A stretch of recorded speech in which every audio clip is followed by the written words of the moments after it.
Bien, pues entonces vamos a continuar con los pendientes que tenemos. Aquí ya notamos lisozima, proteínas de fase aguda, citocinas y dentro de estas los interferones.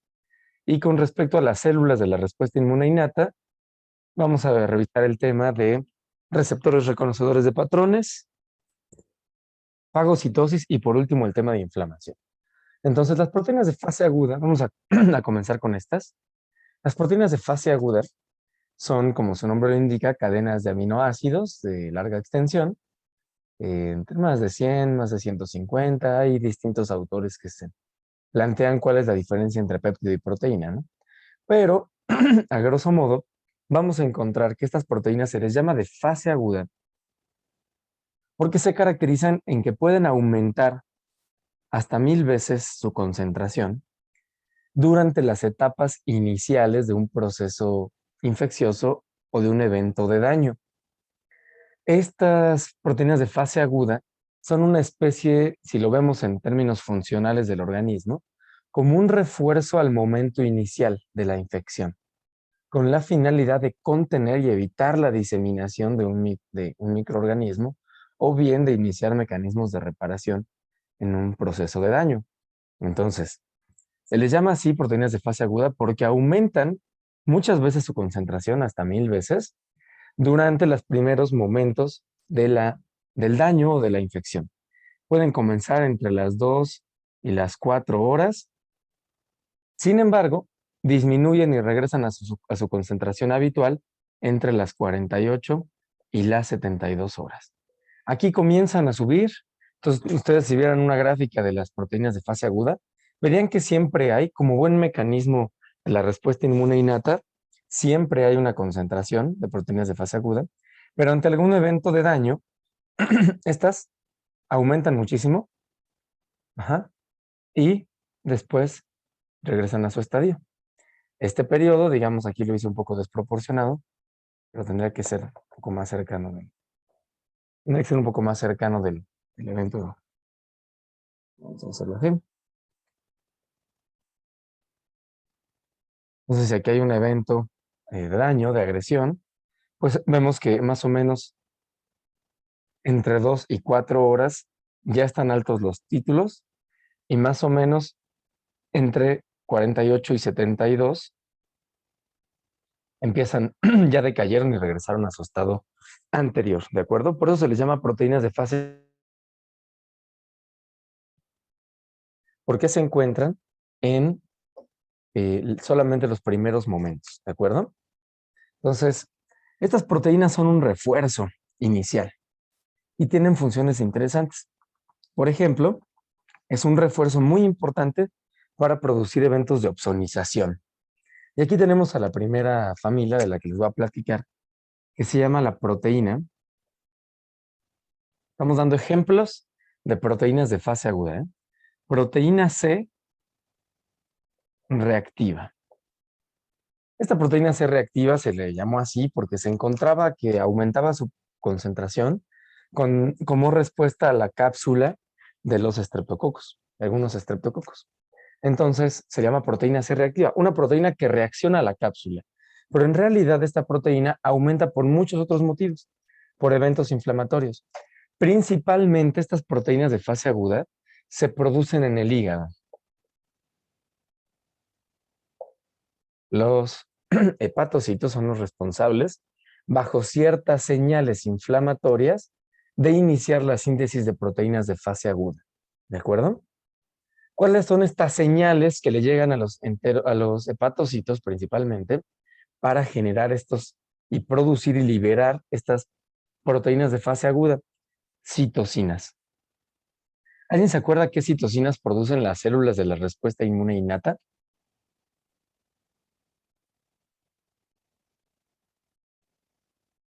Les hablaron de la interleucina 1, interleucina 6 y el TNF, factor de necrosis tumoral. ¿Las escucharon en algún momento? Sí, pero nada más de rápido. Ah, bueno, pues estas citocinas, interleucina 1, interleucina 6 y TNF, son de los principales mensajes que generan las células de la respuesta inmune innata. Neutrófilos, macrófagos, células dendríticas, cuando detectan con sus PRRs que hay un evento de daño, generan una señal de citocinas que tiene muchos efectos en lo local y en lo sistémico. Bueno, pues uno de los efectos de estas citocinas de alarma de la respuesta inmune innata, interleucina 1, interleucina 6 y factor de necrosis tumoral, llegan al hígado y los hepatocitos detectan la concentración y se ponen a producir proteínas de fase aguda. ¿Cómo se enteran los hepatocitos de que está habiendo un evento inflamatorio? Ah, pues porque las citocinas les van un poco con el chisme. Entonces, si nosotros pensamos en un perro, bueno, esto va a ser un perro, bueno, va a ser un caballo. Pensamos en un caballo que tiene una infección, consumió algo, la parte gastrointestinal, comió algo que venía contaminado y entonces tiene un evento inflamatorio en el intestino. Bueno, las células de la respuesta inmune innata que ahí viven, macrófagos, células dendríticas, ¿se acuerdan que ayer que veíamos las mucosas? Pues había ahí puestas siempre en el tejido linfoide y en todos los tejidos hay siempre macrófagos residentes, hay neutrófilos que están dispersos por todos los tejidos. Entonces, cuando hay un evento inflamatorio y estos macrófagos y estos neutrófilos detectan con sus receptores reconocedores de patrones, estos PRRs que ustedes vieron en algún momento, cuando estos PRRs detectan bacterias, virus, hongos o algo, estas células, además de que van a empezar a fagocitar y a hacer todas las funciones que conocen, también van a sintetizar y a secretar citocinas.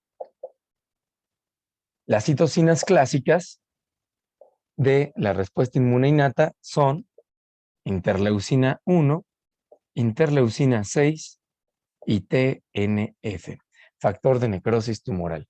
Estas citocinas, producidas por estas células que viven en el intestino, tienen efectos locales, así es, estas citocinas que se liberan, tienen efectos directamente en el intestino, extienden la vida de las células fagocíticas que lleguen, aumentan la secreción de ciertas sustancias dentro del intestino, bueno, hacen muchas cosas, pero además, estas citocinas que tienen una actividad local en el órgano donde está ocurriendo el daño, también viajan vía sanguínea, se distribuyen y producen, por ejemplo, en el hígado, la síntesis de proteínas de fase aguda. El hígado se pone a trabajar, se pone a producir un montón de proteínas de fase aguda y las envía de regreso a la sangre. Estas proteínas de fase aguda, pues se van a salir en el sitio donde hay un evento inflamatorio, porque ahí está habiendo la posibilidad de salida de líquidos del plasma, bueno, más bien de plasma, es decir, el líquido de la sangre, y ahí van contenidos de regreso las proteínas de fase aguda. De esta manera se dan cuenta cómo es un evento de comunicación como cíclica, ¿no? Todo está ocurriendo en el intestino de este caballo. Aquí es donde está viendo la infección, aquí es donde está viendo la inflamación de la respuesta inmune innata, sí, pero estos eventos locales se manifiestan o se traducen en que las células residentes y las células que hayan llegado se van a poner a producir citocinas. Y estas citocinas van a tener un efecto en otro sitio del organismo, como en el hígado. El hígado responde a esta señal de citocinas produciendo proteínas de fase aguda y las manda de regreso a la circulación para que lleguen al sitio donde se necesitan, ¿de acuerdo? Esto lo vamos a comentar un poquito más adelante, pero estas citocinas no solamente tienen un efecto en el hígado, tienen efectos en otros órganos, por ejemplo, en el encéfalo. Aquí hay también efectos, ¿de acuerdo? Si este NF está así en inglés, que es factor de necrosis tumoral, ¿de acuerdo? Bueno, a ver, vamos a meter una analogía, para explicar algo. A ver, Sara, Alejandro, quien quiera de los dos. eh, ¿Cómo se sentirían si en algún momento saben que va a haber una buena fiesta y les invitan a esta fiesta y es en un buen horario y digamos es un viernes en la noche, sábado en la noche, que uno puede descansar al día siguiente y se les invita a una reunión, ya no hay COVID, es un mundo ideal? ¿Considerarían asistir a esta fiesta? Sí, Sí, ¿no? Ya hace falta. Eh, pero ¿qué pasa si ustedes están un tanto agripados o agripadas y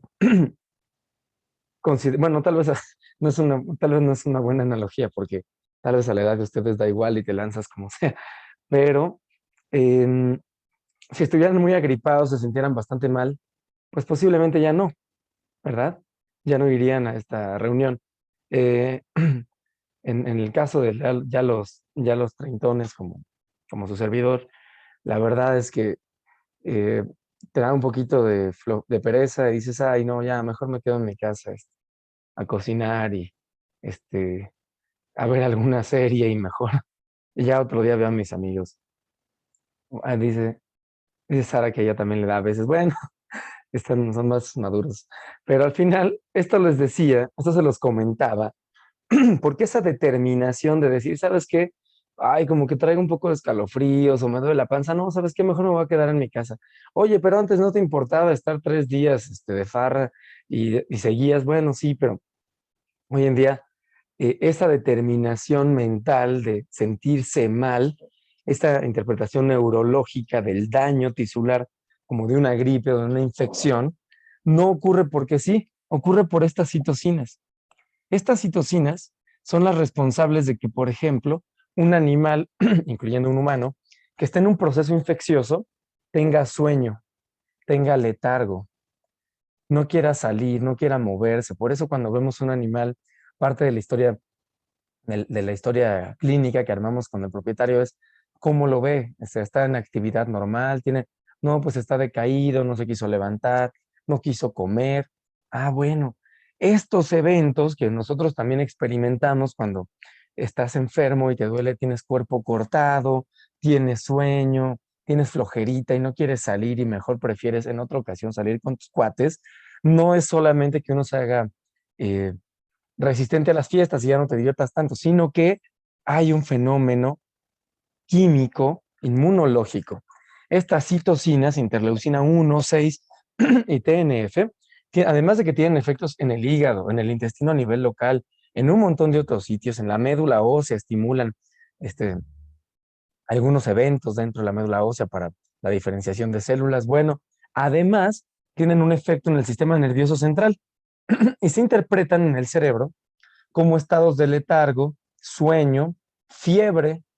Ajá. Todo esto no ocurre porque sí, ocurre por estas citocinas. Por eso es bien importante conocer que en la respuesta inmune innata se están generando señales que le dicen al animal, oye, reserva tu energía porque la podemos necesitar. Entonces, nada de que te vas a salir a jugar o te vas a salir a una fiesta. No, no, no, no. Guárdanos esa energía porque es posible que la respuesta inmune la vaya a requerir. Y entonces, estas citocinas producidas en distintos tejidos, técnicamente en cualquiera se puede, tienen un efecto local, pero tienen un efecto sistémico. Sistémico, pueden viajar por la sangre y generar distintos cambios, pueden viajar también de manera, digamos, distante a otros órganos por vía sanguínea, como en este caso al hígado, pero también tienen un efecto en otros órganos como el sistema nervioso central para producir fiebre, letargo, sueño, anorexia. Todo eso viene derivado de estas citocinas. Bueno, y como un ejemplo de los efectos de estas citocinas, estamos hablando de la inducción de las síntesis de proteínas de fase aguda por parte del hígado. ¿Dudas hasta aquí con lo que les explicaba? No. ¿No? no, Perfecto. Entonces, bueno, les tuve que contar este preámbulo para que entendamos por qué se generan las proteínas de fase aguda. Ujú. Entonces, está ocurriendo algún evento de daño, está ocurriendo algún evento inflamatorio en algún lugar del organismo. Y la señal llega al hígado y el hígado se pone a sintetizar proteínas de fase aguda como la proteína C reactiva. La proteína C reactiva forma parte de una familia que se llaman pentraxinas. Las pentraxinas es la familia que comprende a la proteína C reactiva. Aquí mismo tenemos a otros ejemplos de pentraxinas como el amiloide sérico A, como el amiloide sérico P. Y estas pentraxinas se caracterizan porque tienen 5 unidades. Por eso vienen pentraxinas de 5. Tienen 5 unidades que tienen como esta forma. Son como un ramito de rosas, de flores, que tienen porciones fibrilares y porciones particularmente globulares. Tienen como que esta estructura. Así son tanto la proteína C reactiva como los amiloides. Y estas regiones globulares tienen una alta afinidad por los lípidos y por algunos otros componentes de la superficie de los microorganismos. Entonces, se adhieren a la superficie de los microorganismos, particularmente bacterias, hongos, protozoarios, algunos virus envueltos. Y entonces encontramos que estas proteínas C reactiva, amiloide sérico A, amiloide sérico P, se unen con bastante fuerza por estas 5 unidades, principalmente a los lípidos de la superficie de los microorganismos, como por ejemplo la fosforilcolina. Y del otro lado, pueden ser reconocidos de alta afinidad por receptores de las células fagocíticas. Por lo tanto, estas 3 pentraxinas son esencialmente opsoninas. Son moléculas opsonizantes y por eso les llamamos opsoninas. Es un refuerzo para inducir la fagocitosis. ¿De acuerdo? Proteína C reactiva, amiloide sérico A y amiloide sérico P. Estas son proteínas de fase aguda de la familia de las pentraxinas. ¿De acuerdo? ¿Dudas con las proteínas de fase aguda? Bien. Entonces su función principal son opsoninas. Y bueno, les voy a dar un tip que normalmente no lo comunicamos, pero también las proteínas C reactivas, las pentraxinas, tienen la posibilidad, y aquí se los comparto así como un chisme, de ser una vía de activación del complemento. También activan al complemento. Oye, pero espérate, si nos habían dicho que el complemento se activa solamente por 3 vías, la clásica, la alterna y la de las lectinas. Ah, bueno, pues les voy a contar que hay otra vía que es a través de la proteína C reactiva. También tiene la posibilidad de activar al complemento y esto por una vía muy parecida a la vía de las lectinas o a la vía clásica. Se parecen bastante estas formas, es decir, estas pasan a través de C4 y C2. Ustedes se acordarán que el complemento en la vía de las lectinas y en la vía clásica utilizan justamente a C4 y a C2 como los factores iniciadores. En el caso de la vía de las lectinas va por aquí a través de una lectina, y en el caso de la vía clásica empieza todo con una molécula que se llama C1 y C1 activa C4 y a C2, ¿de acuerdo? En este caso, las pentraxinas también son capaces de tener actividad de activación del complemento a través de C4, C2 por ahí, va avanzando, ¿de acuerdo? Nada más quería que sepan que otro detalle es que las pentraxinas también pueden reforzar la actividad de activación del complemento. Aunque su principal función, la más descrita, tiene que ver con las opsoninas, ¿vale? Que son, aunque sean opsoninas. ¿Dudas con las pentraxinas? No. Perfecto. Vamos a ver otras proteínas de fase aguda. Y aquí tenemos a las proteínas fijadoras de hierro. Las proteínas fijadoras de hierro Se las mencioné la vez pasada muy someramente. Proteínas fijadoras de hierro. Yo les platiqué el otro día que el hierro es un elemento fundamental para el metabolismo de muchos de los microorganismos, principalmente en las bacterias. Se requiere hierro para toda una serie de actividades metabólicas. Bueno, pues las proteínas fijadoras de hierro son proteínas producidas también por el hígado, también de esta manera de principales concentraciones en las fases agudas, como buenas proteínas de fase aguda. Y estas proteínas fijadoras de hierro se encargan de atrapar, de quelar y disminuir la disponibilidad del hierro extracelular. Entonces, el hierro es un elemento necesario para las bacterias y las proteínas fijadoras de hierro son proteínas que capturan, atrapan, quelan, evitan la disponibilidad del hierro para las bacterias. Cuando una bacteria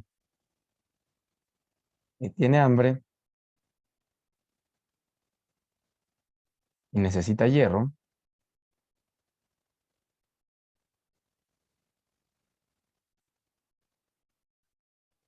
pues resulta que no se lo puede comer porque el hierro está atrapado. Es decir, aquí les regalo yo un sándwich, pero está escondido dentro de una caja que no pueden abrir. Entonces, aquí se da una estira y afloja, fíjense. Las proteínas fijadoras de hierro atrapan el hierro y no lo dejan disponible. ¿Qué proteínas fijadoras de hierro son las más conocidas, las que más se les explican? Aquí tenemos a la transferrina, ferritina y lactoferrina. Uh-huh. Estas son 3 ejemplos de proteínas fijadoras de hierro: transferrina, ferritina y lactoferrina. Están presentes en distintos sitios, tejidos, como siempre tienen como buen elemento de la innata, siempre se están produciendo en una concentración basal, en las mucosas, están en el plasma, están en las secreciones, pero bajo ciertos estímulos encontramos niveles más altos de producción de estas proteínas de fase aguda. Por ejemplo, la lactoferrina se le llama así porque se encontró inicialmente o está presente en la leche materna como en buena secreción. Bueno, aquí les decía que hay una estrella floja. Mientras que las proteínas fijadoras de hierro atrapan el hierro y no lo dejan salir, las bacterias, muchos microorganismos, han generado mecanismos para evitar o para evadir la actividad de las proteínas fijadoras de hierro. Por ejemplo, algunas bacterias producen una sustancia que se llama carboximicobactina. Carboximicobactina. La carboximicobactina es una proteína que bloquea a las proteínas fijadoras de hierro. Esta carboximicobactina sustituye al hierro, sustituye el sitio activo o bloquea el sitio activo más bien de las proteínas fijadoras de hierro.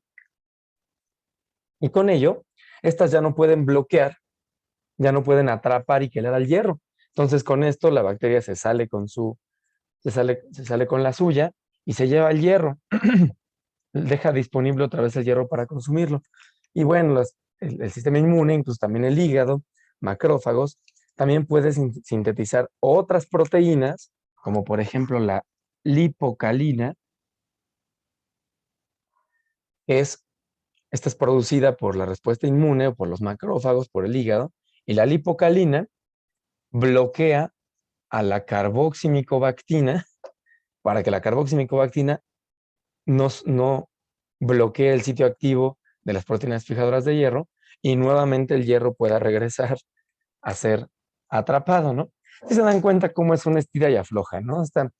Hay una serie de mecanismos para evitar eh, la, la, el metabolismo óptimo de las bacterias, pero las bacterias a la vez se defienden y generan cosas, y a la vez el sistema inmune genera otros, y esto lo podemos encontrar técnicamente en todos los mecanismos de la respuesta inmune, ¿no?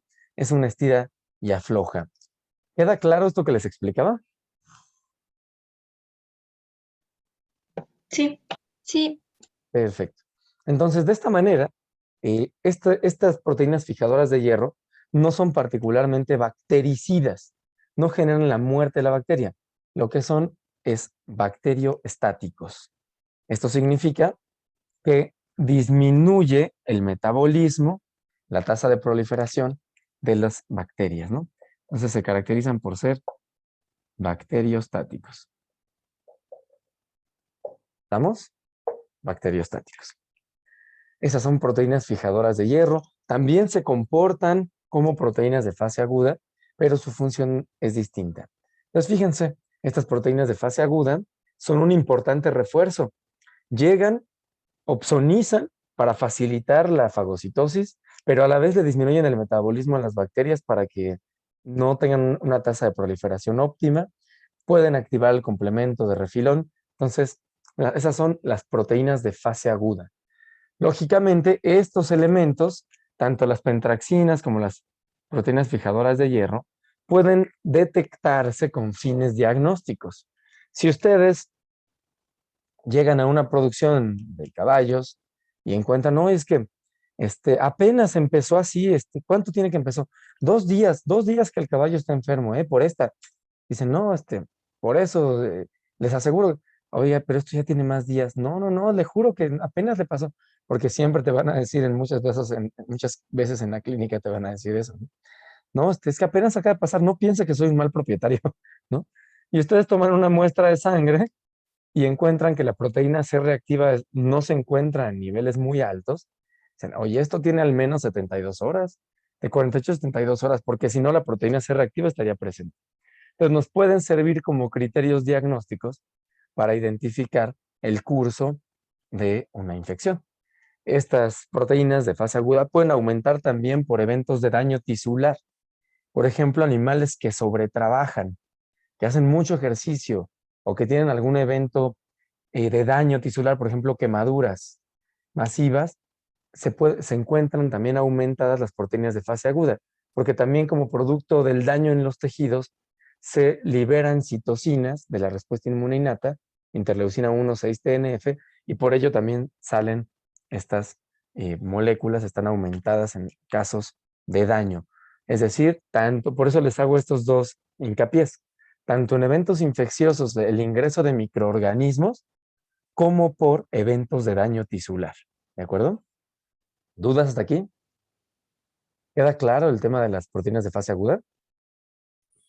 Yo tengo una pregunta. Sí, adelante.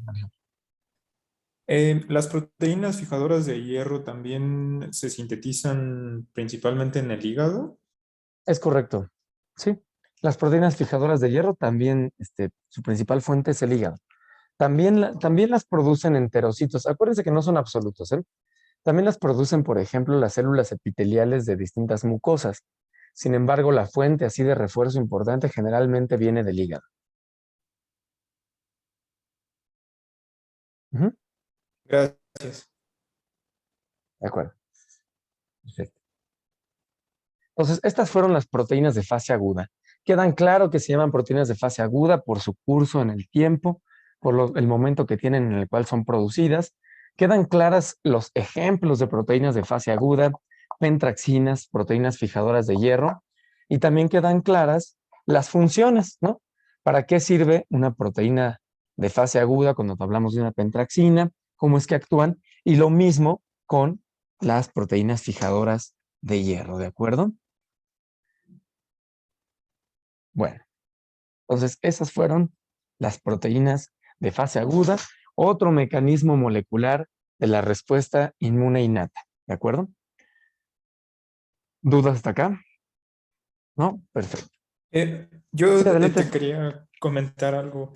Una disculpa, lo que pasa es que me confundí y hace rato yo contesté que sí habíamos visto defensinas, catelicidinas e histatinas, pero, o sea, nos las mencionaste la clase pasada, pero me parece que no las vimos a fondo. No sé si las teníamos que haber visto un poco más. Me confundí, disculpe.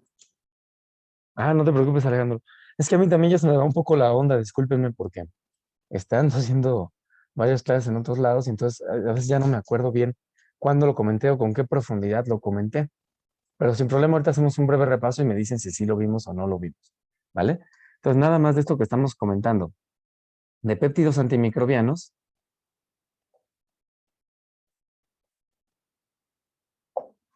quedamos que estos péptidos antimicrobianos son cadenas cortas de aminoácidos. Esto creo que sí se los comenté, ¿no? De 18 a 80 aminoácidos por ahí. Ujú. De 12, de 14, 80 por ahí. Entonces, son unas cadenas de aminoácidos que se caracterizan por ser también inducibles y constitutivos, es decir, se producen siempre, pero también pueden aumentar varias cientos de veces su concentración. Estos tienen un curso de producción más constante. Dentro de los péptidos antimicrobianos encontramos que hay péptidos catiónicos, ¿esto sí lo vimos? Catiónicos, Sí, eso sí. aniónicos. Ujú. Los catiónicos se les llama así porque tienen cargas positivas, los aniónicos tienen negativas, hay unos neutros, pero que no vamos a mencionar mucho, y que estos catiónicos se llaman así porque estas cargas positivas se las dan una mayor concentración de aminoácidos con carga positiva, como lisina este, y arginina. Ujú. Y los aniónicos porque tienen aspartato y glutamato. Ujú. Entonces, estos son los péptidos antimicrobianos. Dentro de estas clasificaciones nos quedamos a estudiar principalmente los catiónicos. Y aquí tenemos defensinas, catelicidinas e histatinas. Ujú. Defensinas, catelicidinas e histatinas. Hay muchos más estilos, hay muchas más familias ahí de péptidos catiónicos, de ranas, porque acuérdense que estos péptidos antimicrobianos es una de las herramientas más conservadas en las formas de vida del mundo, del planeta. Las bacterias producen algunos, hongos, plantas, insectos, otros invertebrados, todos los vertebrados, llámese anfibios, reptiles, aves y por supuesto todos los mamíferos, tenemos péptidos antimicrobianos que son muy comunes. Muchos de estos tienen regiones conservadas, lo cual implica un origen evolutivo común. Y otros tienen algunos sitios parecidos que hablan de una evolución convergente, ¿no? Esto que platicábamos como de llegar a una misma respuesta por distintas vías evolutivas, también los péptidos antimicrobianos son ejemplos tanto de evolución directa, es decir, se comparten dominios, por ejemplo, con la mosca de la fruta, con la Drosophila melanogaster, tiene péptidos antimicrobianos con regiones muy parecidas a las que tenemos los humanos, lo cual nos habla que hay toda una serie de pasos ahí entre este proceso evolutivo. Pero también encontramos que hay otras especies que llegan a generar dominios parecidos, aunque toda la digamos, dominios son sitios puntuales parecidos en función, pero con todo un marco distinto, es decir, evolución convergente. Se llegó a esas mismas posibilidades de funcionamiento por distintas vías de evolución. Pues los péptidos antimicrobianos tienen esas características. Ajá. Aquí yo les menciono estas que son de las más estudiadas, de las más descritas en mamíferos, en animales domésticos. Si a alguien le interesa la parte de fauna o de animales en vida libre, van a encontrar principalmente en anfibios, en reptiles, toda una serie de otras familias que también están presentes, además de las defensinas, catelicidinas e histatinas. Una de las principales fuentes de estudio para péptidos antimicrobianos son los sapos, son los anfibios, ranas y sapos, principalmente dentro de los anfibios.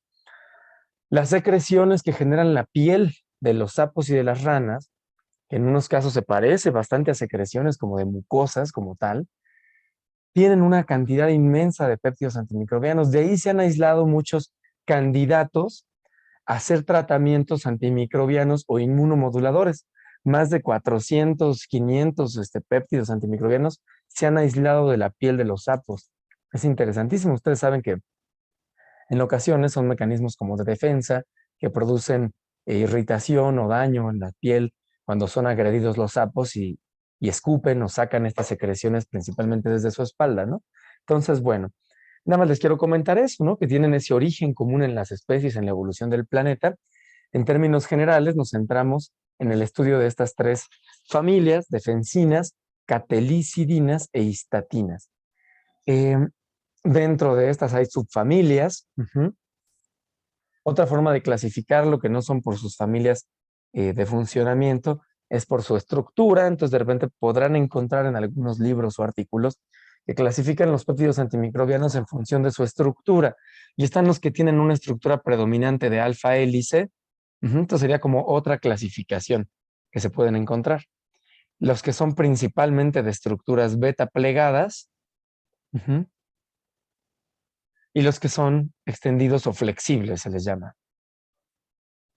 Estructura flexible. Bueno, esta es otra clasificación. Aquí, por ejemplo, en las alfa hélice podemos encontrar catelicidinas, pero también encontramos catelicidinas en las betas plegadas. Las defensinas son principalmente beta plegada, y las estatinas las encontramos en las flexibles.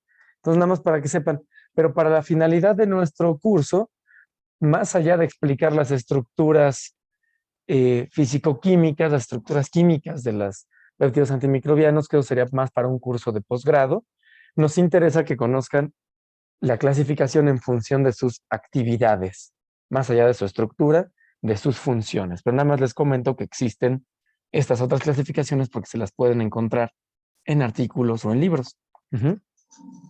Defensinas, catelicidinas e histatinas, todas son péptidos antimicrobianos, péptidos catiónicos, y que se caracterizan por tener actividades compartidas. ¿Cuáles son las funciones de los péptidos de estas defensinas, catelicidinas e histatinas? ¿Quién me las puede decir? Funciones, ¿cuáles son sus actividades?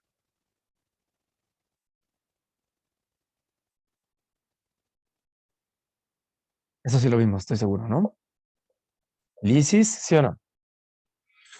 Quimiotaxis. Muy bien, quimiotaxis. Inmunomodulación. Inmunomodulación. ¿Y qué otro nos falta? Inflamación. Muy bien, inflamación. Entonces, independientemente de quiénes sean, la mayoría de sus funciones están relacionadas con lisis, quimiotaxis, inflamación e inmunomodulación. Esas son como las actividades principales. Vamos a encontrar que algunas de estas también participan en la reparación. Reparación de los tejidos. La reparación de los tejidos. Pero estas a cajón sí son. ¿Cuál es la variación entonces entre si todas tienen las mismas funciones? Bueno, lo que depende es que reconocen. Vamos a ver que dentro de las defensinas hay una familia también muy grande, 40 defensinas distintas en algunas de las especies, otras decenas de catelicidinas, otras decenas de histatinas, pero cada una puede reconocer cosas distintas. Habrá defensinas, o sea, dentro de esta familia, pues podemos encontrar un montón de defensinas distintas, ¿no? Defensina de tal tipo, defensina de tal otro tipo, las catelicidinas también, las catelicidinas, la LL37, la catelicidina tal, hay muchas, dentro de cada una de estas hay muchos estilos. Bueno, pues tal vez la número 1 es muy buena para actuar contra virus envueltos. La número 2 es muy buena para actuar contra protozoarios. La número 3 reconoce principalmente bacterias que forman biofilmes. La número 4 también es buena para reconocer virus envueltos. La número 5, y así se lo imaginan, todas llevan a cabo estas funciones. Pero esta gran gama de posibilidades permite reconocer de muchas maneras a distintos microorganismos. De esta manera es la parte de inmunomodulación que alguna vez les comenté. Por ejemplo, estoy inventándome esto. La alfa-defensina número 3 es buena para reconocer virus. La beta-defensina número 8 también es buena para reconocer virus. La alfa-defensina 14 también es buena para reconocer virus.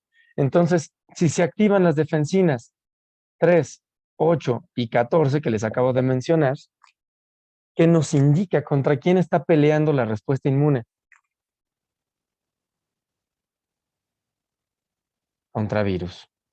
¿Sí fui claro en esta última idea, compañeros, compañeras? Esto es importante porque tiene que ver con esta característica de la inmunomodulación que hoy en día está en boga y se está entendiendo cada vez mejor. ¿Sí fui claro?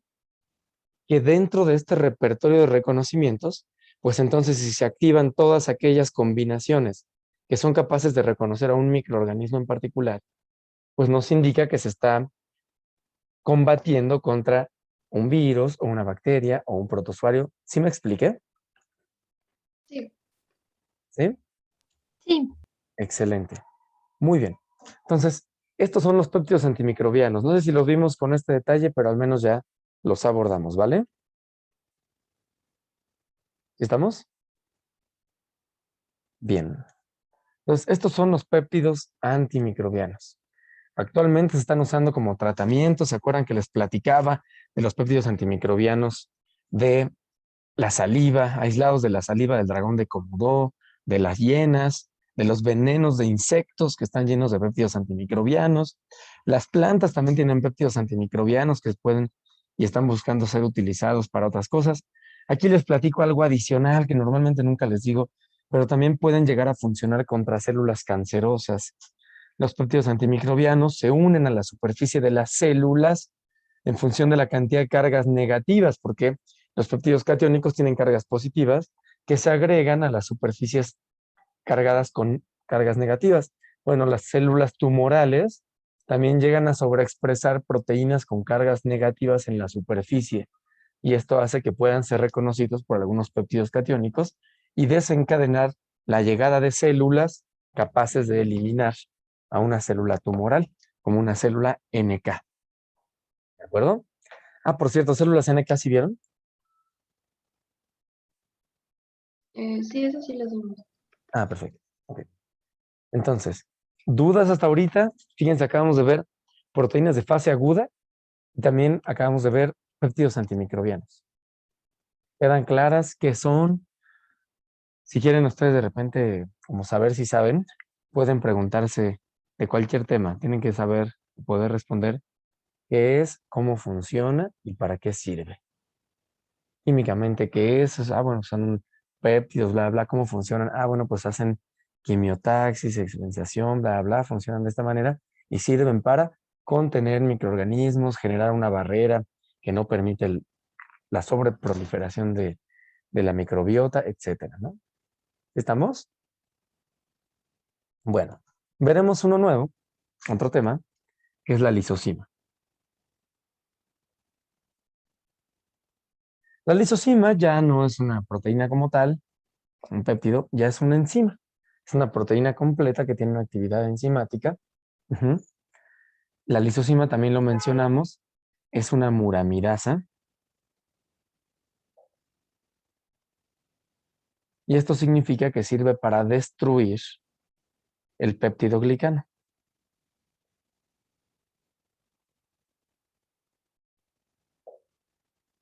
El peptidoglicano, ustedes saben que es el componente esencial que constituye la pared bacteriana. En el caso de las gram positivas, ustedes saben que la pared bacteriana es más gruesa. En el caso de las gram negativas, ustedes saben que tienen una membrana externa, después tienen una cantidad de pared más delgada, y después tienen una membrana interna, ¿no? Entonces, ¿qué hace esta lisocima? Destruye el enlace beta 1,4 del N-acetilmurámico con el N-acetilglucosamina. Estas dos componentes, N-acetilmurámico y N-acetilglucosamina, componen el péptidoglicano. El péptidoglicano está hecho de estas dos moléculas. Estas dos moléculas están unidas por un enlace beta 1,4. Ah, bueno, pues esta enzima, esta lisocima, lo que sabe es destruir el enlace beta 1,4. Y de esta manera destruye el peptidoglicano. La lisocima generalmente es más potente en las bacterias gram positivas por obvias razones. La pared bacteriana está expuesta en el exterior y se vale de esta pared para tener una estabilidad metabólica la célula bacteriana. adentro de estas bacterias hay una alta presión, como si fuese una llanta, presiones hasta de una atmósfera. Entonces, ¿qué pasa si la lisozima le empieza a degradar el péptidoglicano a una bacteria gram positiva? Pues lo va degradando, degradando, degradando, y cuando tiene comunicación del interior con el exterior, esta presión hace que haya salida de componentes del interior de la bacteria que lo llevan a un desequilibrio y a la muerte. Ujú. ¿Qué pasará en el caso de las gram negativas? ¿Quién me dice? ¿Cómo le podrá hacer la lisozima para poder actuar sobre esta pared que está escondida, digamos? ¿Cómo se les ocurre? ¿De qué manera podrá la lisozima llegar al interior? ¿Está sola en el mundo? ¿Quién me dice?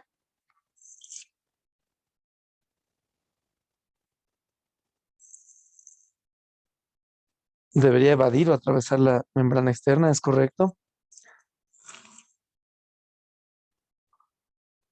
¿Algún transportador por ahí, por ahí? ¿Quién de los que ustedes ya conocen pueden servir? Acuérdense que no está solo en el universo, ¿eh? Lo que les comentaba al inicio. ¿Quién me dice? De todo lo que conocen, ¿quién podrá sinergizar, hacer el quite?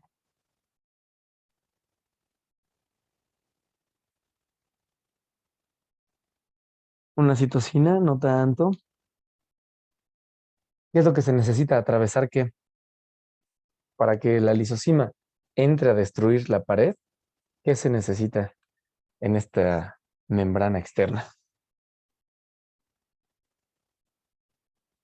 Ok.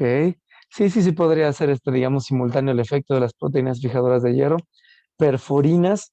Ay, caray, ¿las perforinas en dónde actúan, Marta?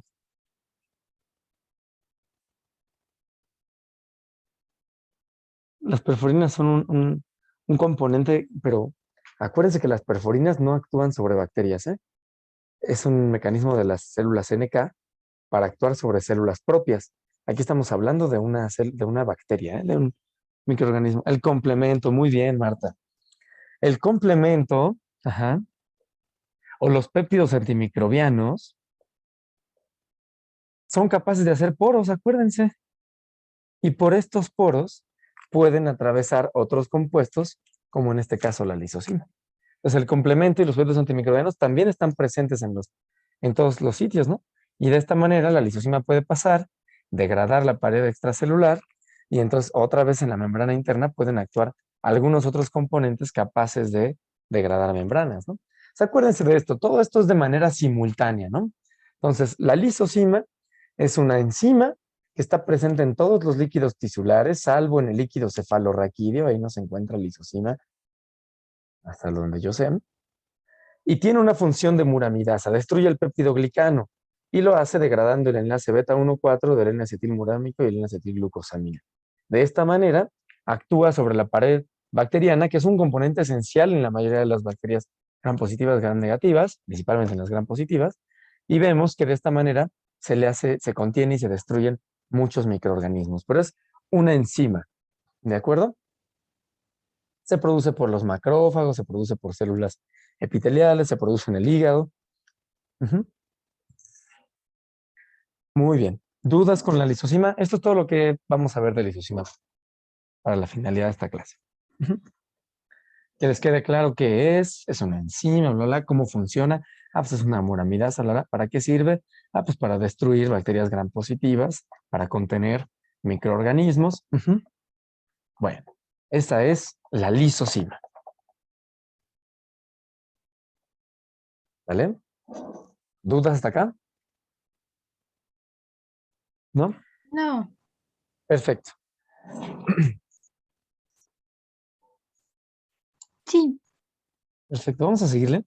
Vamos a ver este tema de de las citocinas y los interferones. Y con ello estaríamos terminando de ver la parte de mecanismos moleculares, ¿no?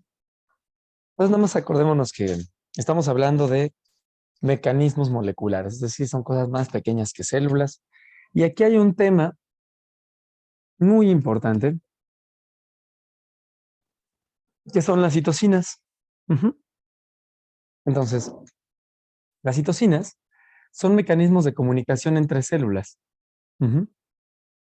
Es como el idioma clásico que se habla de la respuesta inmune. ¿Cómo se comunican las células de la respuesta inmune? Ah, pues el idioma que utilizan principalmente es citocinas.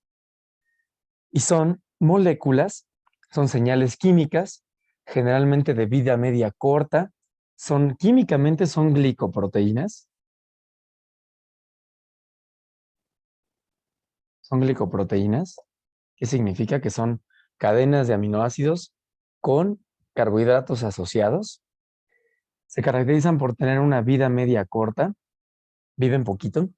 Las citocinas son como las quesadillas de queso.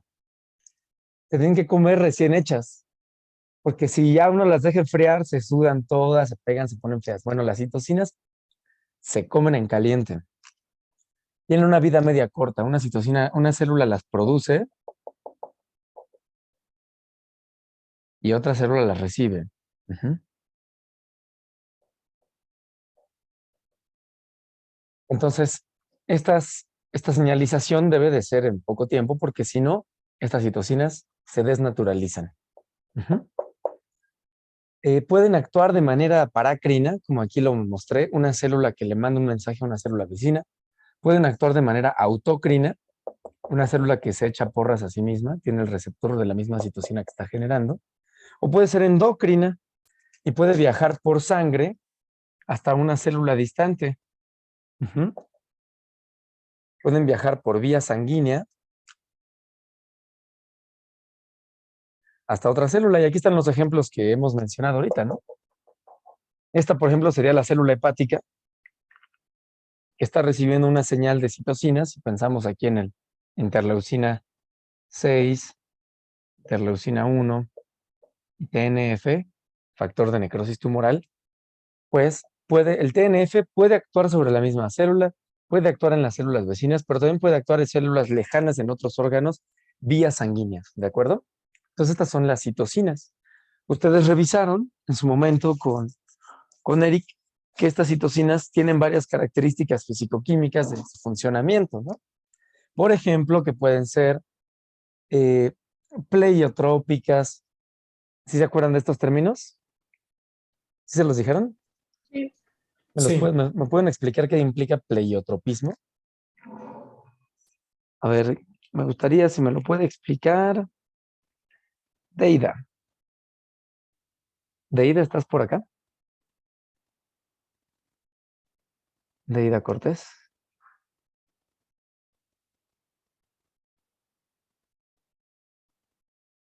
¿No? Fátima. Fátima Ramírez.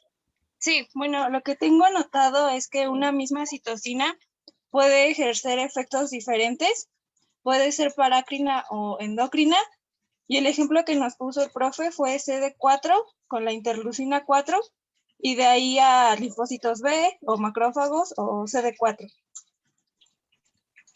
Ok. ¿Qué citocina les dijo? Espera. ¿Interleucina 4? Ok. Bueno, en realidad todas las citocinas tienen esa característica. Sí, es correcto, Fátima, en general. ¿Qué significa el pleiotropismo? Pleiotropismo. Recordemos que pleio significa varias. Tropismo, afinidad. Una sola citocina tiene la posibilidad de generar efectos en células distintas o efectos distintos. Entonces, podríamos agarrarnos fácilmente cualquiera de estas. Interleucina 6. La interleucina 6 puede generar pavimentación, es decir, generación de células, de moléculas de adhesión en las células del endotelio vascular. Ajá. Si pensamos en la interleucina 6, una sola citocina tiene múltiples efectos. Puede producir pavimentación en las células del endotelio vascular. Puede producir en los enterocitos que aumente la síntesis de péptidos antimicrobianos. Puede ocasionar la activación de los macrófagos. Los macrófagos y los neutrófilos alarguen su vida. alargar la vida de los macrófagos y neutrófilos. Puede viajar al hígado y generar la síntesis de proteínas de fase aguda. Puede viajar al encéfalo y producir fiebre, letargo, anorexia. Pues fíjense, esta es una característica. Todas las citocinas tienen pleiotropismo. Una sola citocina tiene la posibilidad de generar múltiples cosas en distintas células o tejidos, ¿no? Pleio, varios, tropismo, afinidad. Una sola citocina, múltiples efectos o múltiples reconocimientos en distintos órganos, ¿vale? Entonces, la interleucina 4, por ejemplo, puede actuar en los linfocitos T y dirigirlos hacia volverse un perfil de tipo TH2. Puede actuar en las células cebadas para que se pongan a producir más histamina y serotonina. Puede actuar en las células caliciformes del intestino y ponerlas a producir más moco. Ajá, todo eso puede hacer la interleucina 4. Todas las citocinas tienen esas posibilidades. ¿Queda más o menos claro? Gracias, Fátima. Bien, entonces, otra característica es la redundancia. ¿Quién me explica la redundancia?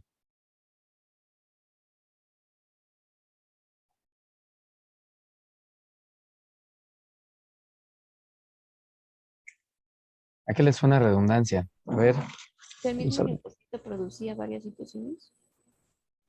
¿cómo Sara, no te escuché bien. Perdona.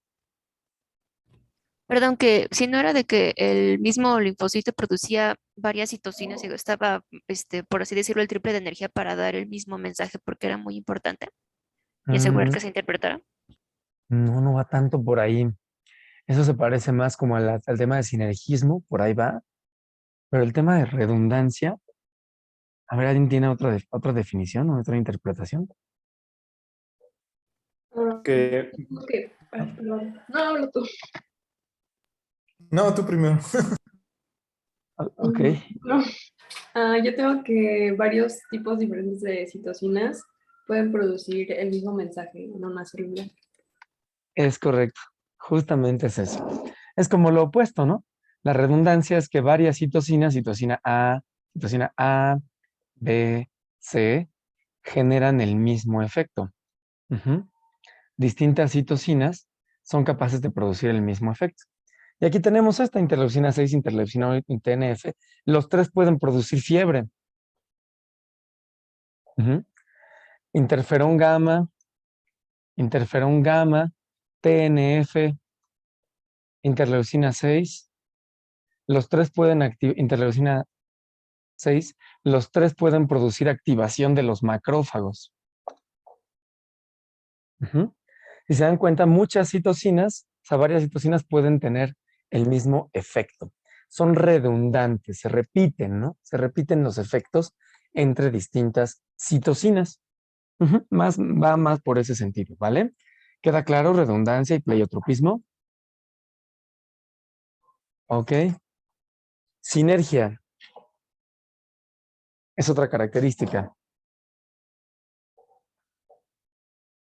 ¿A qué le suena sinergia? ¿O qué interpretación tienen de este término? Que se puede potenciar. Se puede, así es, se potencia el efecto de una en compañía de otra. Una sola, A, en compañía de B, tiene un efecto que es mayor a la suma de A más B. O sea, la presencia de A y B genera un efecto, digamos, exponencial a solamente la presencia de A y B. Ujú.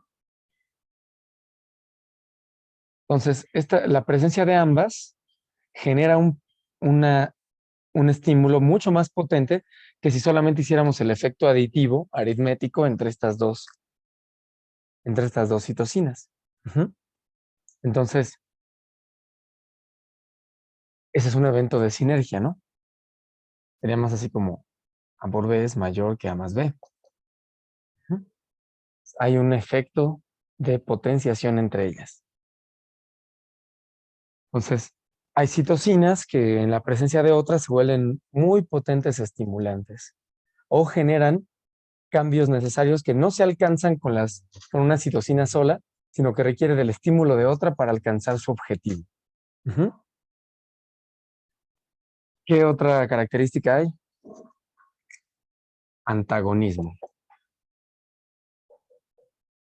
Una citosina que es capaz de bloquear a otra. Ujú. La citosina A es capaz de bloquear la síntesis de la citosina B. Por ejemplo, interferón gamma bloquea la síntesis de interleucina 4. ¿Mm? Y viceversa. Entonces son efectos antagónicos.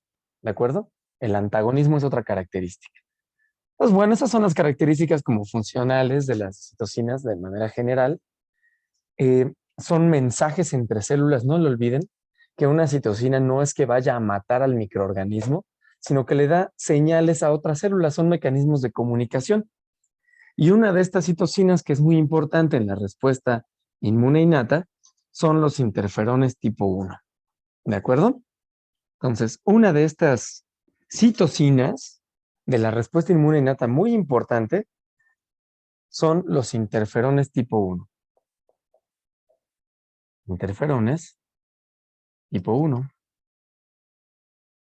Los interferones tipo 1 son citocinas que comprenden a dos principales, que es el interferón alfa y el interferón beta.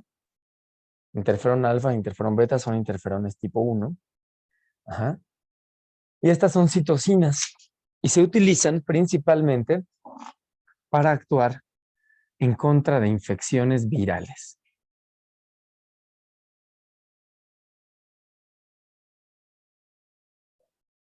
Infecciones virales. Los virus están presentes en todos lados, son una cosa increíble. Después de la inmunología, yo creo que es lo más bello de la microbiología. Los virus son agentes ultramicroscópicos. Hoy en día, seguramente ustedes ya saben bastante de virus por lo mismo que ocurre en los medios, pero de cualquier manera van a llevar virología el siguiente semestre. Los virus son agentes ultramicroscópicos, es decir, están en el orden de los nanómetros. Químicamente son nucleoproteínas, es decir, están compuestos por ácidos nucleicos, que pueden ser DNA, RNA o ambos. DNA, RNA o ambos en algunas familias de virus, pero tienen adentro o ADN o ARN generalmente, y que este material genético está envuelto por una cubierta de proteínas a la que llamamos cápside. Hay además virus que en su estructura pueden tener algunos componentes adicionales, como los virus envueltos, que además de la cápside tienen una cubierta final, principalmente lipídica o lipoproteica, que es la envoltura. Hay virus envueltos y virus desnudos. Se les llama envueltos cuando tienen envoltura y desnudos cuando tienen su cápside expuesta en el exterior. Los virus están presentes en todos lados.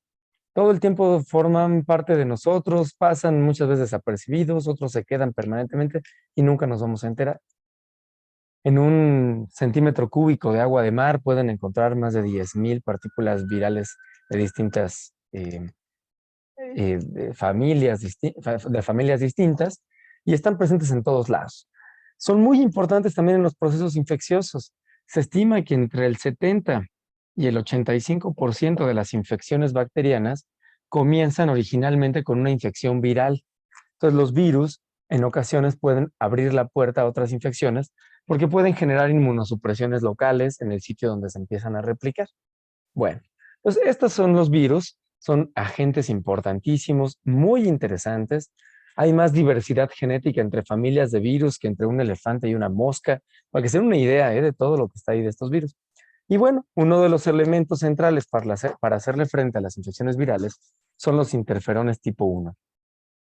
Los interferones tipo 1 son citocinas, es decir, son señales de comunicación entre las células. ¿De acuerdo? ¿Dudas hasta aquí? Los virus, cuando ingresan a una célula, un virus es un agente que está entre lo vivo y lo muerto injustamente. Desde mi perspectiva podríamos llamarles vivos, pero bueno, mi perspectiva está sesgada, por supuesto. Pero están entre lo vivo y lo muerto. ¿Por qué? Porque un virus no tiene metabolismo propio.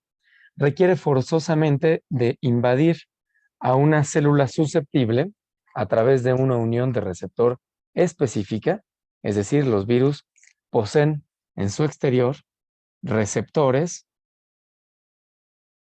que los vuelven capaces o que se utiliza este receptor como el vínculo de entrada hacia algún receptor celular específico. Hay virus que solamente pueden infectar a una especie porque solamente esa especie tiene la configuración del virus. Hay otros virus que pueden infectar a distintas especies, por ejemplo, el virus rábico. El virus de la rabia puede infectar a cualquier animal de sangre caliente, que expresa el receptor adecuado en sus neuronas para que el virus rábico pueda infectar. Pero generalmente, muchos de estos virus no tienen brincos interespecie de manera cotidiana, aunque pueden ocurrir como pasó en este virus pandémico. Entonces, estos receptores de superficie les sirven para unirse a una célula blanco, se unen, al momento de la adhesión, después se da el evento de la penetración, que puede tener distintos eventos químicos, proteolíticos de distintos tipos, y esta es la adhesión, después se lleva a cabo la penetración o viropexis, en la cual el virus ingresa al interior de la célula, y después se da el desnudamiento. Este virus se encuera, se quita la cápside o la superficie que tenga y libera su material genético. Este material genético podrá llevar a cabo una serie de cambios. Hay un primer momento de traducción de este, que puede ser DNA o RNA. Ahí varía si hay una transcripción previa o si es un RNA de sentido positivo, directamente puede actuar como si fuese un RNA mensajero, pero al final se da el desnudo, o sea, es adhesión, penetración o viropexis, desnudamiento, después viene una síntesis de RNA mensajero temprano. Fíjense, se genera en cualquiera de los casos tiene que generarse RNA mensajero y este RNA mensajero se traduce a proteínas. Con esto, el virus toma el control genético de la célula. Esta célula que es un hepatocito, imaginemos, dice, oye, pero si yo soy un hepatocito y trabajo produciendo todas las necesidades dentro del hígado, no, pues yo soy un virus de hepatitis, entonces aquí yo mando. Oye, pero yo quiero trabajar. No, yo mando. El virus toma el control genético de la célula y utiliza su maquinaria para producir los componentes virales que requiere para generar una nueva progenie. Pues se forman, fíjense, RNA mensajero que resulta producir proteínas. Con estos dos mecanismos toma el control genético de la célula y después va a volver a sintetizar más RNA mensajero. Esto se le llama RNAs mensajeros tardíos, proteínas virales tardías, y se pone ya a producir nuevos componentes para generar progenie viral. Muchos hijos virus o hijas virus, no sabemos qué sean. Y toda esta progenie viral, por cada partícula viral que ingresa, más o menos 10 a la 4 van a tener de progenie viral. Por cada partícula van a salir 10,000 nuevas.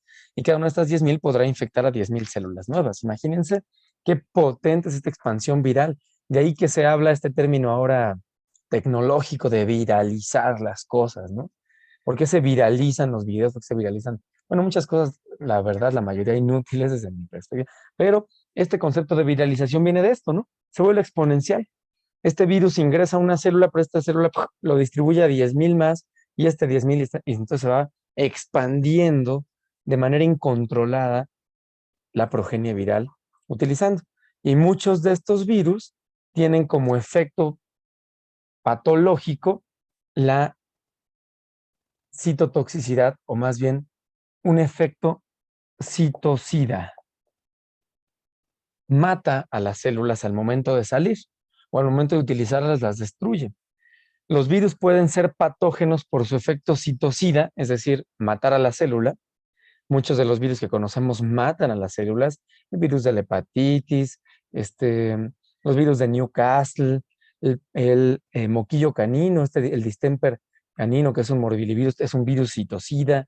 Entonces, matan a las células y por eso, pues, destruyen los tejidos y producen afecciones que comprometen el bienestar o la vida de los animales. Pero también pueden ser patógenos por su efecto oncogénico. Pueden producir cáncer. Hay virus que se meten y utilizan a la célula, pero integran genes que desregulan el ciclo celular de la célula y las transforman y las vuelven células tumorales. Y estas células tumorales ya no tienen control de su ciclo celular y empiezan a generar cáncer. Ejemplos, ahí tenemos el virus de Marek, el virus de la leucosis aviar, el virus de la leucemia viral felina, el virus de la leucosis bovina. Ajá. Hay muchos más virus detectados como oncogénicos en la medicina veterinaria que en la medicina humana. Ajá. A todos los papavirus y los papilomavirus que producen verrugas también son virus de efecto oncogénico. En seres humanos tenemos ahí, por ejemplo, el VPH, ¿no? Virus del papiloma humano también es un virus oncogénico. Y hay otros virus que son patógenos por su efecto inmunogénico. No está matando el virus a la célula, pero el virus está generando una desregulación en el sistema inmune que produce estados muy fuertes de inflamación, lo cual daña el organismo. Por ejemplo, aquí tenemos el virus de la anemia infecciosa equina. Es un virus que en sí el virus no está matando a los eritrocitos, pero el sistema inmune responde tan fuerte contra el virus que termina destruyendo los eritrocitos del caballo, el virus de la anemia infecciosa equina. Aquí tenemos el virus del dengue, el virus de chikungunya, Zika, ébola. En estos casos, los virus no están matando como tal a los tejidos, sino que están desregulando la secreción de citocinas inflamatorias por parte de las células de la respuesta inmune.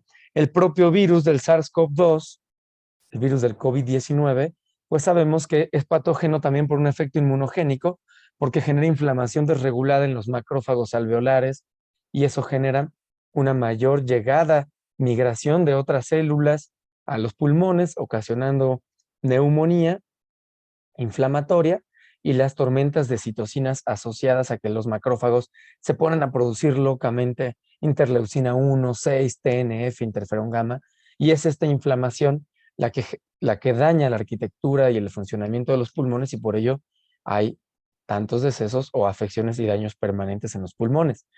Esto es nada más un breve paréntesis para que sepan qué onda con los virus, porque en función de todas estas cosas tan tremendas que pueden hacer, la respuesta inmune tiene mecanismos para contenerlos.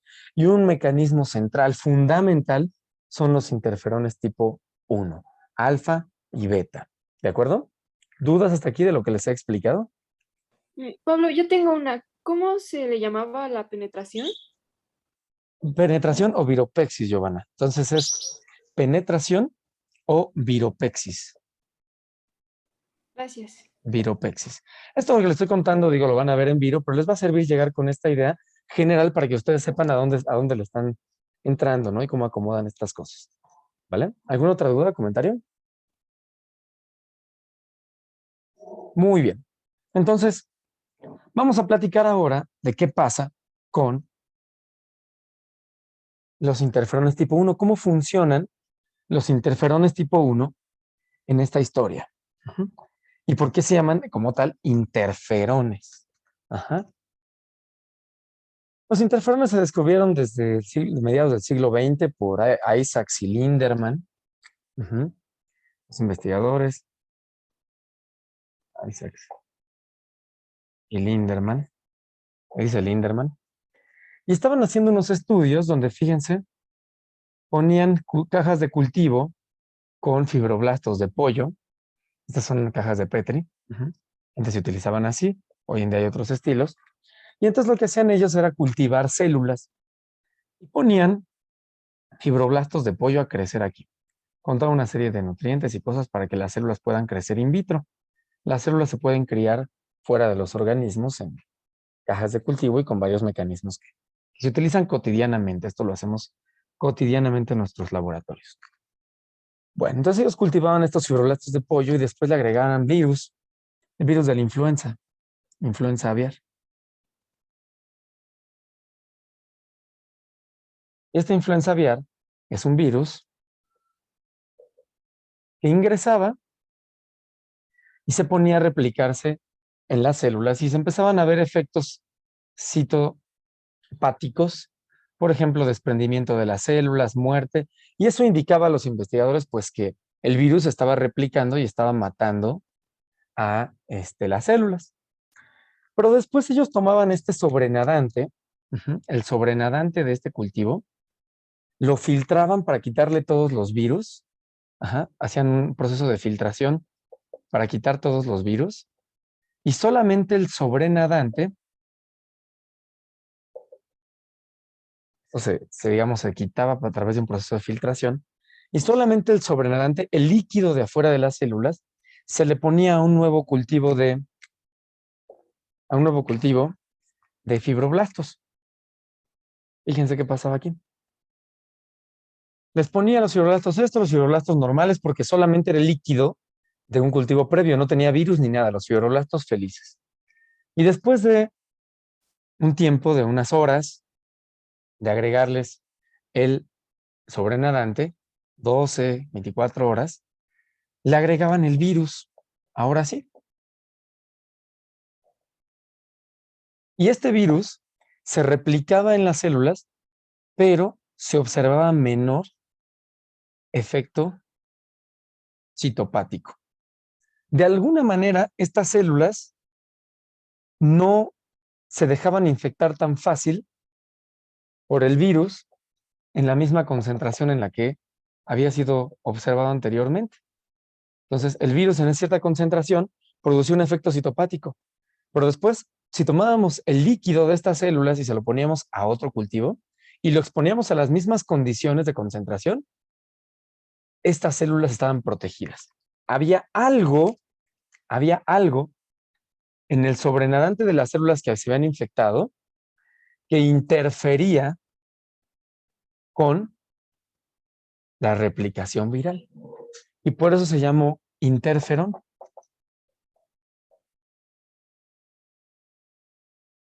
Porque interfiere con la replicación viral. ¿De acuerdo? ¿Qué es lo que está pasando? ¿Qué es lo que ya hoy en día sabemos qué fue lo que pasó?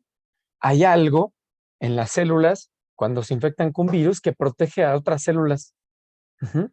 Y esto era una citosina. Ahí les va la historia de cómo funciona el interferón. La naturaleza es muy diversa, muy inexplorada, y entonces en cualquier momento podemos tener contacto con un virus. Ustedes llevan a su caballo a una competencia para que tiene contacto con otros caballos ahí presentes, o ingresan un puerco a la granja, ingresan pie de cría a la granja porcina. Cada vez están más acondroplásicos y cabezones mis puercos. Ahora esta es una cabeza con puerco. Pero ustedes ingresan un nuevo puerco a la granja y este puerco resulta que venía infectado con virus. Por ejemplo, el virus de la diarrea epidémica porcina, DEP o PEP en inglés. Y curiosamente es un coronavirus también como el SARS-CoV-2. Y aquí les voy a pasar una cosa interesante que tal vez tenga que borrar, pero se ha demostrado, o bueno, me estaba platicando en realidad, no se ha mostrado como tal, una compañía me estaba platicando, ¿no? En las granjas de puercos donde hay mucho PET, la mayoría de los granjeros y de las personas que están ahí trabajando no les ha dado una presentación grave del SARS-CoV-2. ¿Por qué? Son familiares. Posiblemente hay un nivel de inmunidad cruzada entre el PET y el SARS-CoV-2, igual y después hacemos una vacuna hecha con virus de puercos o metemos a la gente a las granjas de puercos para que sean felices entre los puercos, porque son muy bellos los puercos. Yo sé que a muchos no nos gustan al inicio, pero eventualmente si tienen oportunidad de tomar prácticas con ellos, tómenlas. Son muy padres, es una especie muy interesante. Bueno, ingresa un puerco con un virus que puede ser el PET, que puede ser el PIRS, síndrome respiratorio reproductivo porcino, y este cerdo está infectado. y tiene otros cerdos vecinos. Ahí este ya es un caballo, parecía un caballo. Hay otros cerdos vecinos. Y entonces estornuda, tose, defeca y sale el virus al exterior y es potencialmente ingerido por el otro puerco. ¿Qué pasa dentro del puerco? Imaginemos que este es un virus de influenza porcina. Y entonces ingresa, este puerco está tosiendo, está estornudando, ingresa el virus de influenza porcina y se mete al puerco B, que estaba sano, ingresa el virus, llega a los pulmones, estos son los pulmones, ¿y qué va a pasar en el micromundo de estos pulmones? Bueno, pues que están todas las células en sana organización, en un tejido, es esquemático, ¿no? Y de repente llega el virus. Y el virus dice, lo siento, pero yo no voy a pedir permiso. Hace todo el proceso que ustedes ya conocen. El virus ingresa a la célula, se desnuda, toma el control genético. Esta célula, ni modo, pues la agarraron desprotegida, no sabía qué estaba pasando y de repente está infectada. El virus está tomando el control genético de la célula y está utilizando a esta célula para generar mayor progenie. Todo lo que ustedes ya vieron que les platiqué brevemente, este virus lo va a hacer sobre esta célula. Pero esta célula, en un acto heroico, cuando se da cuenta de que está infectada, se da cuenta a través de receptores reconocedores de patrones que tienen las células y dice, oh no, estoy infectada, envía una señal al exterior, envía una citocina al exterior, que es una alarma. Y esta citocina son los interferones tipo 1, ya sea alfa o beta. Interferón alfa o beta lo envía al exterior. Y las células vecinas tienen receptores para el interferón alfa o beta. Antes este receptor era el CD118, pero hoy en día se le llama interferón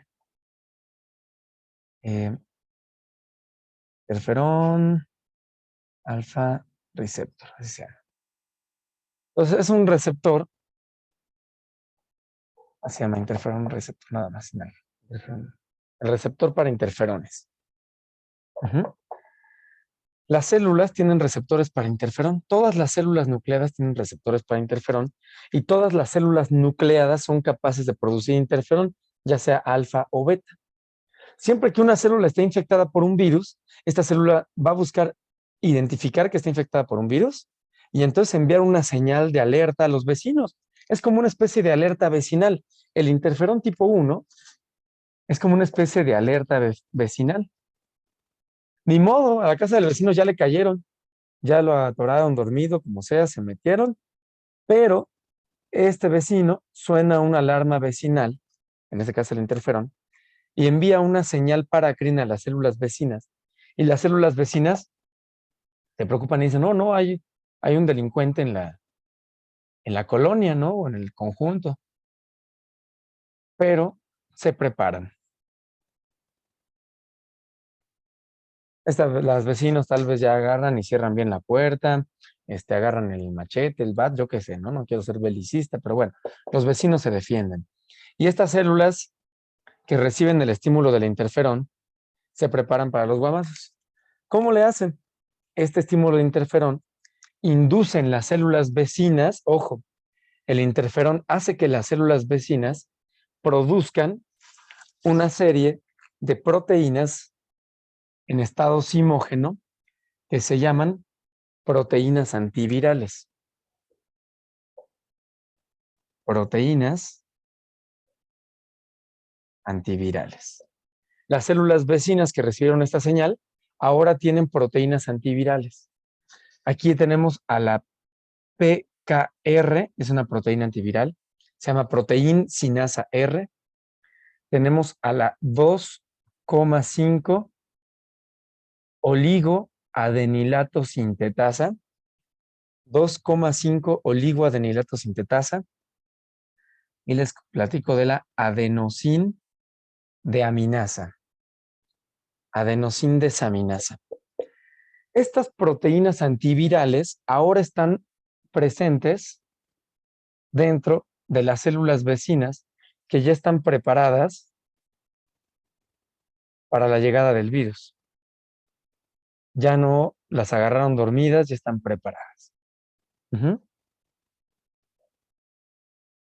Estas proteínas antivirales son las herramientas con las cuales las células se van a poder defender cuando ni modo esta célula pase a mejor vida por haber sido infectada y sea destruida y liberado el contenido viral al exterior. La progenie viral va muy confiada ahora sí a seguir infectando a las células vecinas.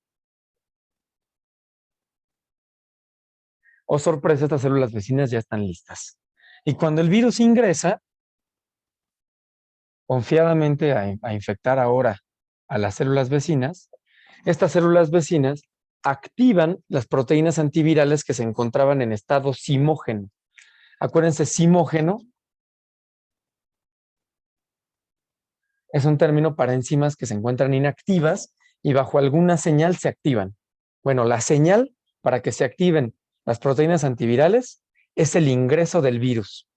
Cuando el virus se mete a las células vecinas, estas ya están listas y activan las proteínas antivirales. Activan a la PKR, activan a la 2,5 y activan a la adenosin desaminasa. ¿Qué van a hacer estas enzimas o estas proteínas antivirales? Van a interrumpir el ciclo de replicación viral. Por ejemplo, la PKR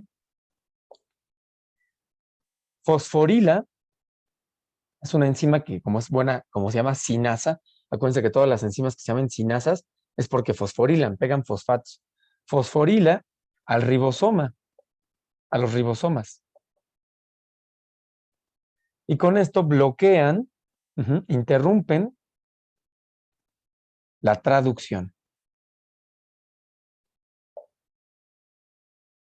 Ese es un efecto. Por ejemplo, la PKR también puede inducir apoptosis. Fíjense, dos mecanismos para interrumpir que el virus haga uso de la célula. Cuando el virus quiere hacer uso de la célula para producir proteínas antivirales, no va para producir, perdón, proteínas virales, progenia, no va a poder porque el ribosoma está tapado. Por ejemplo, la 2,5 oligoadenilato sintetasa se va a poner a producir oligómeros de adenosina, un montón de adenosina. Y estas cadenas de adenosina son la señal para activar una familia de RNasas. ¿Qué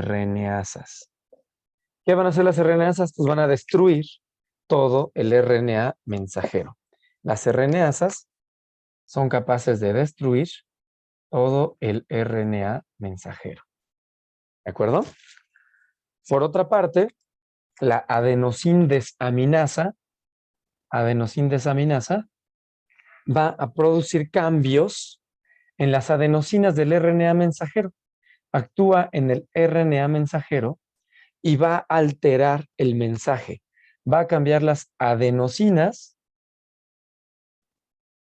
las cambia por inosinas.